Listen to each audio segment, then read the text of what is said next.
ഷവോമിയുടെ Xiaomi 14 ultra എന്ന പുതിയൊരു smart phone ഇപ്പോൾ ലോഞ്ച് ചെയ്തിട്ടുണ്ട്.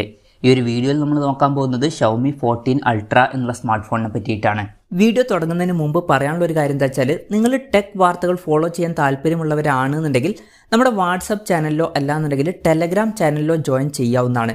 താഴെ ഡിസ്ക്രിപ്ഷനിലും അതുപോലെ തന്നെ കമൻറ്റ് ബോക്സിലും നമ്മുടെ വാട്സപ്പ് ചാനലിൻ്റെയും അതുപോലെ തന്നെ ടെലഗ്രാം ചാനലിൻ്റെയൊക്കെ ലിങ്കും കാര്യങ്ങളൊക്കെ കൊടുക്കുന്നുണ്ട്.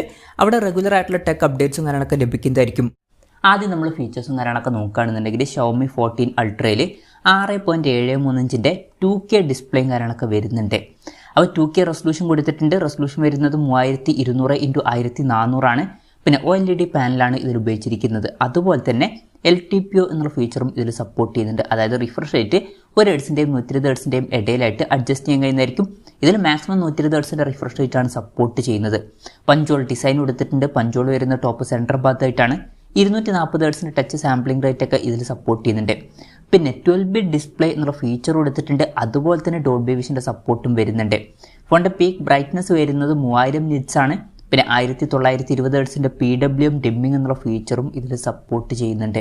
അപ്പോൾ ഡിസ്പ്ലേ ഫീച്ചേഴ്സ് മൊത്തത്തിൽ നോക്കുകയാണെന്നുണ്ടെങ്കിൽ അത്യാവശ്യം നല്ല ഡിസ്പ്ലേ ഫീച്ചേഴ്സും കാര്യങ്ങളൊക്കെ ഈ ഫോണിൽ വരുന്നുണ്ട് എന്ന് പറയാവുന്നതാണ്. In display finger print sensor ഈ ഫോണിൽ കൊടുത്തിട്ടുണ്ട്.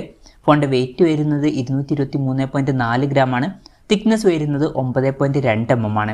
പിന്നെ അലൂമിനിയം അലോയ് ഫ്രെയിമും കാര്യങ്ങളൊക്കെ ഇതിൽ വരുന്നുണ്ട്. IP68 റേറ്റിംഗ് സപ്പോർട്ട് ചെയ്യുന്നുണ്ട്. നല്ലൊരു കാര്യം തന്നെയാണ്. ഈ ഫോൺ വാട്ടർ റെസിസ്റ്റൻറ്റും അതുപോലെ തന്നെ ഡസ്റ്റ് റെസിസ്റ്റൻറ്റുമാണ്. ഈ ഒരു ഫോണിൻ്റെ ബ്ലാക്ക്, വൈറ്റ്, ബ്ലൂ എന്നീ കളർ വേരിയൻസ് ആണ് ഇപ്പോൾ ലോഞ്ച് ചെയ്തിരിക്കുന്നത്. ഇനി പ്രോസസ്സറിൻ്റെ കാര്യത്തിലോട്ട് വരികയാണെന്നുണ്ടെങ്കിൽ സ്നാപ്ഡ്രാഗൺ 8 Gen 3 എന്ന ഫ്ലാഗ്ഷിപ്പ് പ്രോസസ്സർ ഇതിൽ കൊടുത്തിട്ടുണ്ട്. ഇത് ഏറ്റവും ലേറ്റസ്റ്റ് ആയിട്ടുള്ള സ്നാപ്ഡ്രാഗണിൻ്റെ ഫ്ലാഗ്ഷിപ്പ് പ്രോസസ്സറാണ്. ബെസ്റ്റ് ആയിട്ടുള്ള പെർഫോമൻസും കാര്യങ്ങളൊക്കെ ഇതിൽ വരുന്നതായിരിക്കും. 5G സപ്പോർട്ടും കാര്യങ്ങളൊക്കെ ഇതിൽ വരുന്നുണ്ട്. പിന്നെ ഈ ഫോണിൻ്റെ ബേസ് വേരിയൻറ്റിൽ 12 GB റാമും 256 GB ഇൻറ്റേർണലുമാണ് വരുന്നത്. 16 GB റാമും 512 GB ഇൻറ്റേർണലുമായിട്ട് വരുന്ന വെർഷനും അതുപോലെ തന്നെ 16 GB റാമും 1 TB ഇൻറ്റേർണലുമായിട്ട് വരുന്ന ഒരു വെർഷനും വരുന്നുണ്ട്. LPDDR5Xൻ്റെ റാമും UFS 4.0 സ്റ്റോറേജ് ടൈപ്പും ഇതിൽ കൊടുത്തിട്ടുണ്ട്. പിന്നെ NFC എന്നുള്ള ഫീച്ചർ ഇതിൽ സപ്പോർട്ട് ചെയ്യുന്നുണ്ട്. ഫോൺ വെട്ടനീറ്റായിരിക്കാൻ വേണ്ടിയിട്ട് ലിക്വിഡ് കൂളിംഗ് ചേംബർ ഇതിൽ കൊടുത്തിട്ടുണ്ട്. ഇതിൻ്റെ ഏരിയ 4000 mm² വരെ വരുന്നുണ്ട്. പിന്നെ സാറ്റലൈറ്റ് കമ്മ്യൂണിക്കേഷൻ എന്നുള്ള ഫീച്ചറും ഇതിൽ സപ്പോർട്ട് ചെയ്യുന്നുണ്ട്. അതും നല്ലൊരു കാര്യം തന്നെയാണ്. IR ബ്ലാസ്റ്റർ എന്നുള്ള ഫീച്ചർ ഈ ഫോണിൽ കൊടുത്തിട്ടുണ്ട്. സ്റ്റീരിയോ സ്പീക്കേഴ്സും കാര്യങ്ങളൊക്കെ ഈ ഫോണിൽ വരുന്നുണ്ട്. ഡോൾബി അറ്റ്മോസിൻ്റെ സൗണ്ടും ഇതിൽ സപ്പോർട്ട് ചെയ്യുന്നുണ്ട്. ആൻഡ്രോയിഡ് 14 ബേസ് ആയിട്ടുള്ള ഹൈപ്പറോയ് സോഫ്റ്റ്വെയർ ആണ് ഈ ഫോണിൽ വരുന്നത്. ക്യാമറയുടെ കാര്യം പറയുകയാണെന്നുണ്ടെങ്കിൽ ഫോണിൻ്റെ പിന്നിൽ ക്വാഡ് ക്യാമറ സെറ്റപ്പ് കൊടുത്തിട്ടുണ്ട്. 50 മെഗാ വേരിയബിൾ അപ്പർച്ചർ സപ്പോർട്ട് ചെയ്യുന്ന ഒരു മെയിൻ ക്യാമറ സെൻസറാണ് ഇതിൽ കൊടുത്തിരിക്കുന്നത്. f1.63 to 4.0 അപ്പർച്ചറിലാണ് ഈ ഒരു സെൻസർ വരുന്നത്. ഇത് സോണി LYT 900 സെൻസറാണ്. 1 ഇഞ്ച് സെൻസറാണ്. അതുപോലെ തന്നെ OSൻ്റെ സപ്പോർട്ടും കാര്യങ്ങളൊക്കെ ഇതിൽ വരുന്നുണ്ട്. അപ്പോൾ നല്ലൊരു മെയിൻ ക്യാമറ സെൻസർ ഇതിൽ കൊടുത്തിട്ടുണ്ട്. പിന്നെ 50 mega ultra wide angle lens വരുന്നുണ്ട്. ഇത് കൂടാതെ 50 മെഗാ ഒരു ടെലിഫോട്ടോ ലെൻസ് കൊടുത്തിട്ടുണ്ട്. ഇതിൽ 3.2x ഒപ്റ്റിക്കൽ സൂം സപ്പോർട്ട് ചെയ്യുന്നുണ്ട്. OSൻ്റെ സപ്പോർട്ടും കാര്യങ്ങളൊക്കെ വരുന്നുണ്ട്.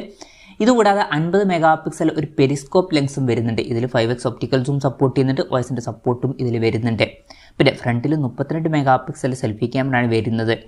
ഓൺ പേപ്പർ നല്ലൊരു ക്യാമറ സ്പെസിഫിക്കേഷനും കാര്യങ്ങളൊക്കെ ഇതിൽ വരുന്നുണ്ട് എന്ന് പറയാവുന്നതാണ്. ബാറ്ററിയുടെ കാര്യത്തിൽ 5300 mAh ബാറ്ററി ഇതിൽ കൊടുത്തിട്ടുണ്ട്. 90 വാട്ടിൻ്റെ ഫാസ്റ്റ് ചാർജിങ് സപ്പോർട്ട് വരുന്നുണ്ട്. അതുപോലെ തന്നെ 80 വാട്ടിൻ്റെ വയർലെസ് ചാർജിങ് സപ്പോർട്ടും ഇതിൽ വരുന്നുണ്ട്. പിന്നെ 10 വാട്ടിൻ്റെ റിവേഴ്സ് വയർലെസ് ചാർജിങ് എന്നുള്ള ഫീച്ചറും കൊടുത്തിട്ടുണ്ട്. Type-C ചാർജിംഗ് പോർട്ടുമായിട്ടാണ് ഈ ഒരു സ്മാർട്ട് ഫോൺ വരുന്നത്. ഓൺ പേപ്പർ നല്ലൊരു ബാറ്ററി സ്പെസിഫിക്കേഷനും ഇതിൽ വരുന്നുണ്ട് എന്ന് പറയാവുന്നതാണ്. ഇതൊക്കെയാണ് ഫീച്ചേഴ്സിനെ പറ്റി പറയാനുള്ള കാര്യങ്ങൾ. പിന്നെ ഈ ഒരു സ്മാർട്ട് ഫോൺ ഇപ്പം ഇന്ത്യൻ മാർക്കറ്റിൽ ലോഞ്ച് ചെയ്തിട്ടില്ല. ഇപ്പോൾ ചൈനീസ് മാർക്കറ്റിലാണ് ഈ സ്മാർട്ട് ഫോൺ ലോഞ്ച് ചെയ്തിരിക്കുന്നത്. ചൈനീസ് മാർക്കറ്റിൽ ഈ സ്മാർട്ട് ഫോൺ ലോഞ്ച് ചെയ്തിരിക്കുന്നത് 6499 യുവാൻ എന്ന പ്രൈസിങ്ങിലാണ്. അതായത് 74,800 രൂപ പ്രൈസ് റേഞ്ചിൽ. പിന്നെ ഗ്ലോബൽ മാർക്കറ്റിൽ ഫെബ്രുവരി 25-ന് ഈ സ്മാർട്ട് ഫോൺ ലോഞ്ച് ചെയ്യുന്നതായിരിക്കും. പക്ഷേ മിക്കവാറും ആ ഒരു ദിവസം ഇന്ത്യൻ മാർക്കറ്റിൽ ലോഞ്ച് ചെയ്യില്ല. ഇന്ത്യൻ മാർക്കറ്റിൽ മിക്കവാറും പിന്നീട് ഈ ഫോൺ ലോഞ്ച് ചെയ്യുന്നതായിരിക്കും. എന്തായാലും ഇന്ത്യയിലെ ലോഞ്ചിനെ പറ്റിയിട്ടുള്ള കൺഫർമേഷൻസ് ഒന്നും ഇപ്പം പുറത്ത് വന്നിട്ടില്ല. അതിനെ പറ്റിയിട്ടുള്ള ന്യൂസുകളൊക്കെ വരുമ്പോൾ അതിനെ പറ്റിയിട്ടുള്ള വീഡിയോസൊക്കെ നമ്മൾ ചെയ്യുന്നതായിരിക്കും. അതുപോലുള്ള വീഡിയോസ് കാണാൻ താല്പര്യമുണ്ടെന്നുണ്ടെങ്കിൽ ഈ ചാനലും സബ്സ്ക്രൈബ് ചെയ്യാവുന്നതാണ്. എന്തായാലും ഷവോമിയുടെ ഫ്ലാഗ്ഷിപ്പ് ലെവലിൽ വരുന്ന ഷവോമി 14 അൾട്ര എന്നുള്ള പുതിയൊരു സ്മാർട്ട് ഫോൺ ഇപ്പോൾ ലോഞ്ച് ചെയ്തിട്ടുണ്ട്. പിന്നെ ഇന്ത്യൻ മാർക്കറ്റിൽ ഈ ഫോൺ ലോഞ്ച് ചെയ്യുകയാണെന്നുണ്ടെങ്കിൽ വില കുറച്ചും കൂടി കൂടാൻ ചാൻസ് ഉണ്ട്. മിക്കവാറും 1,00,000 രൂപ പ്രൈസ് റേഞ്ചിലൊക്കെ ആയിട്ട് ഈ ഫോണിൻ്റെ വില എത്തിയേക്കാം.